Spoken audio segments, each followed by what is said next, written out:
Hello and welcome everyone to the part 6 of Basic to Advanced Web Design course. In this video we are going to learn about HTML div, span, ID and classes. So let's get started. তো আমি চলে এসেছি আমাদের computer স্ক্রিনে আমি আমার আগে থেকে একটি HTML ফাইল তৈরি করা ছিল সেটিকে ভিজুয়াল স্টুডিও কোডে ওপেন করে নিয়েছি এবং একপাশে এর আউটপুটটাকেও ওপেন করে নিয়েছি। তো শুরুতেই বলি যে আলাদা করে div, ID, ক্লাস, স্প্যান এগুলো নিয়ে ভিডিও কেন করছি।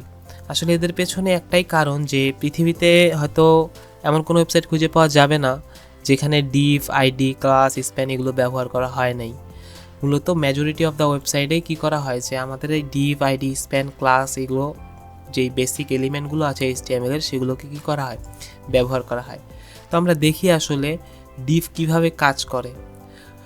তো আমি যদি এখানে লিখি div, তো div লিখে আমি যদি ইন্টারপ্রেস করি তাহলে দেখেন আমাদের divের একটা ওপেনিং ট্যাগ এসছে, একটা ক্লোজিং ট্যাগ এসছে। এখন divের কাজটা আসলে কি এই সম্পর্কে যদি বলতে হয় তাহলে আমরা এইভাবে বলতে পারি যে div মূলত এমন একটা এলিমেন্ট যা তার ভেতরে অন্য কন্টেন্টকে জায়গা দেয়।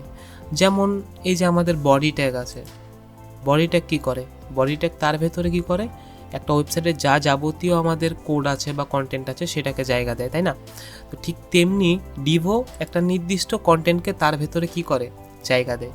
তো আসলে কিভাবে জায়গা দেয় আমরা একটু দেখি। তো divের ভেতরে যদি আমি একটা হেডিং ট্যাগ নিই, আমি যদি সিম্পলি টাইপ করি h1, এর ভিতরে কিছু একটা লিখি, তো আমি লিখেছি হ্যালো, দিয়ে আমি যদি একটু পেজটা রিফ্রেশ করি আউটপুটে তাহলে দেখেন আমাদের হ্যালো কথাটা চলে এসছে, তাই না? এখন আমরা একটু দেখি যে divটা আসলে কিভাবে কাজ করে। আর div সম্পর্কে আরেকটা কথা যেটা হচ্ছে div হচ্ছে একটা ব্লক এলিমেন্ট, যেটা আমরা আমাদের গত ভিডিওতে দেখেছি। আর ব্লক এলিমেন্ট কী করে, এক নির্দিষ্ট জায়গা দখল করে সবসময় কি রেখে দেয়। তা আমি যদি এই divকে একটু স্টাইল দেওয়ার চেষ্টা করি তাহলে কিভাবে দিব। তো আমি যদি এখানে সিম্পলি div দিই, div দিয়ে সেকেন্ড ব্র্যাকেট ক্লোজ করে যদি আমি এখানে দিতে চাই উইথ, যদি আমি সিম্পলি উইথ দিই, আমি ধরুন উইথ দিলাম কি 100% উইথ দিলাম এবং হাইট দিলাম মনে করেন 200 পিক্সেল। আমরা যদি হাইট দিই 200 পিক্সেল, এবং আমরা কিভাবে বুঝবো আসলে div কতটুকু জায়গা নিয়েছে, এর জন্য আমাদেরকে একটা ব্যাকগ্রাউন্ড কালার দিতে হবে। তো আমরা একটা সিম্পলি ব্যাকগ্রাউন্ড কালার ইউজ করব। তো আমি ব্যাকগ্রাউন্ড কালার হিসেবে দিয়ে দিচ্ছি ইয়েলো। তো দিয়ে যদি আমি পেজটা রিফ্রেশ করি তো দেখতে পাচ্ছি আমাদের এই আমাদের যে divটা ছিল, divটার যে আমি উইথ দিয়েছি, হাইট দিয়েছি বা ব্যাকগ্রাউন্ড কালার দিয়েছি সেটা স্পষ্টভাবে এখানে দেখতে পাচ্ছি। আর এর ভিতরে একটা কন্টেন্ট আমরা নিয়েছিলাম কি হেডিং ট্যাগ বা h1 ট্যাগ, সেটাও এখানে চলে এসছে। তো আমি এখন h1 যে ট্যাগটা আছে এটাও তো একটা ব্লক এলিমেন্ট, তো আমি এখানে এই h1 ট্যাগকেও একটা কি করি, স্টাইল দেওয়ার চেষ্টা করি। যদি আমি এখানে সিম্পলি একটা স্টাইল দিই ব্যাকগ্রাউন্ড কালার হিসেবে আমরা দিই একটু আলাদা অন্যরকম কালার যাতে আমাদের বুঝতে সুবিধা হয়, আমরা দিলাম ধরুন রেড। তো ব্যাকগ্রাউন্ড কালার আমরা দিয়েছি রেড দিয়ে যদি আমরা পেজটা রিফ্রেশ করি তো আমরা দেখতে পাবো যে আমাদের যে হেডিং ট্যাগটা ছিল বা h1 ট্যাগটা ছিল সেটার পেছনে একটা রেড কালারের ব্যাকগ্রাউন্ড চলে এসছে, তাই না? কারণ এটাও একটা ব্লক এলিমেন্ট, সেই জন্য চলে আসছে। তো div মূলত এভাবে কাজ করে যে সে তার ভেতরে অন্যরকম বা অন্যান্য কন্টেন্টদেরকে কী করে, জায়গা দেয়। আচ্ছা, এরপর আমরা আসি আইডি আর ক্লাসে। আইডি এবং ক্লাস এই দুটো হলো দুটো আলাদা আলাদা সিলেক্টর। তো আমরা যখন CSS এর ক্লাস করব তো সেখানে আমরা দেখব আসলে যে সিলেক্টর কী, কত প্রকার এবং কীভাবে কাজ করে। তো আমি এখানে জাস্ট একটু ধারণা দেওয়ার চেষ্টা করি যে আইডি এবং ক্লাস কীভাবে কাজ করে। তো ধরুন আমি একটা div নিয়েছি, তাই না? তো আমি যদি div নিই, divের মধ্যে আমি একটা যদি ক্লাস ইউজ করি, ক্লাস অ্যাট্রিবিউট যদি আমি ইউজ করি, এখানে যদি আমি কিছু একটা দিই যে টেস্ট, আমি দিলাম test1, তো এটা দিলাম আমি, তাই না? তো এখন আমি test1 এখানে divের একটা ক্লাস দিয়েছি। এখন ক্লাসটা আসলে কাজ কোথায়, ক্লাস মূলত একটা সিলেক্টর যেটা আমাদের CSS এ স্টাইল দিতে সাহায্য করে এবং আমাদের জাভাস্ক্রিপ্টে অনেক সময় হেল্প করে। তো আমরা দেখি যে এই test1 যে আমি ক্লাসের নাম দিয়েছি এবং এই ক্লাসটা আসলে ডিসক্রাইব করে কি জানেন, যে আপনার ওই divের ভেতরে আসলে কোন কন্টেন্ট রয়েছে বা কী কন্টেন্ট রয়েছে বা আপনি কিসের div ওইটা নিয়েছেন বা ওইটা সেকশনটা কিসের। তো আমি একটু এই ক্লাসটাকে একটু দেখি আমরা প্র্যাকটিক্যাল যে কীভাবে কাজ করে। তার আগে আমি আমাদের যে আগের কোডটা ছিল সেটাকে আমি একটু কী করব, কমেন্ট করে নিব। যদি আমি আগেরটাকে কমেন্ট করে নিয়েছি, এখন দেখেন আসলে কি, যদি আমি এখন একটু রিফ্রেশ দিই দেখেন আমাদের আর কোনো স্টাইল আছে, কোনো স্টাইল নেই।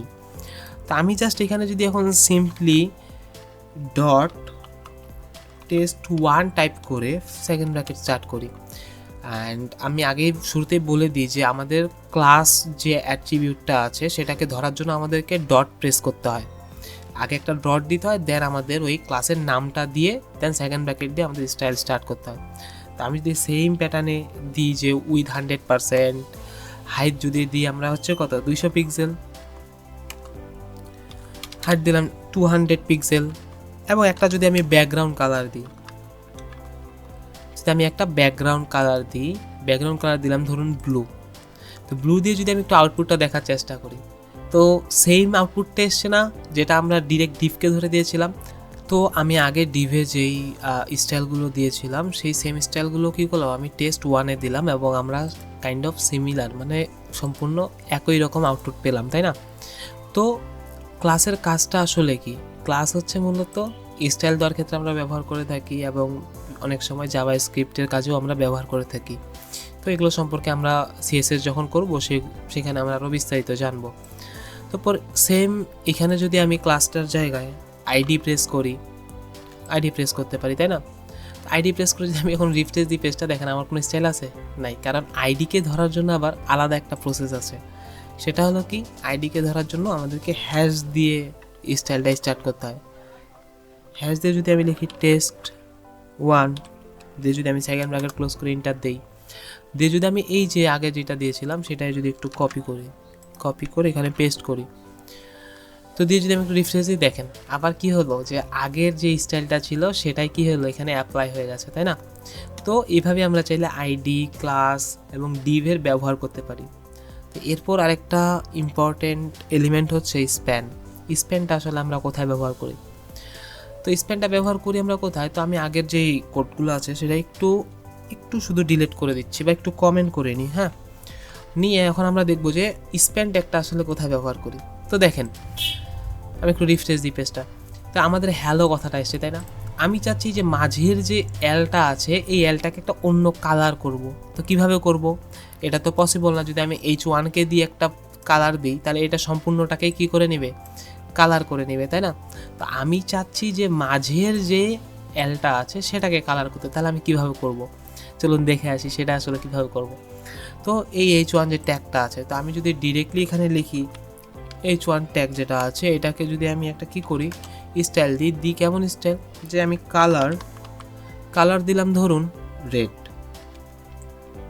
যদি আমি কালার রেড করে দিই তাহলে আমার কি হবে, সম্পূর্ণটাই কালার রেড নিয়ে নিল। কারণ আমি চাচ্ছি মাঝের যেই এলটা আছে সেটার কালার ধরুন গ্রিন হবে। তাহলে কিভাবে আমি করব? তাহলে কি করতে হবে, এই যে h1 ট্যাগের যে মাঝখানে এলটা আছে এই মাঝখানে যে গ্যাপটা আছে এখানে জাস্ট আমরা সিম্পলি লিখবো স্প্যান।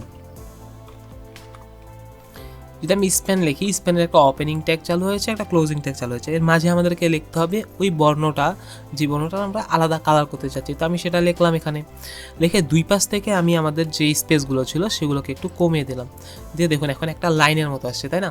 এখন আমি রিফ্রেশ করি, কোনো কিন্তু আউটপুট আমরা দেখতে পাচ্ছি না।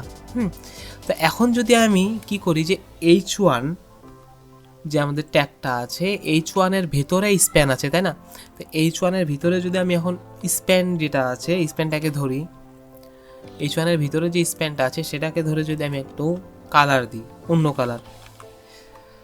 কালার আমরা কি দিব, গ্রিন কালার দিব ধরুন। তাহলে গ্রিন কালার যদি দিয়ে যদি আমি আউটপুটটা দেখার চেষ্টা করি, যে দেখেন আমাদের পুরার h1 ট্যাগটা ছিল লাল কালার, আর মাঝখানে স্প্যান দেওয়ার কারণে কি হলো, আমি এক্সট্রাভাবে সেই কালারটা কি করতে পারছি, চেঞ্জ করতে পারছি। তো এটাই হচ্ছে স্প্যানের ব্যবহার। আসলে স্প্যান আমরা এইভাবেই ব্যবহার করে থাকি। তো আজকের ভিডিও এখান পর্যন্তই, ধন্যবাদ।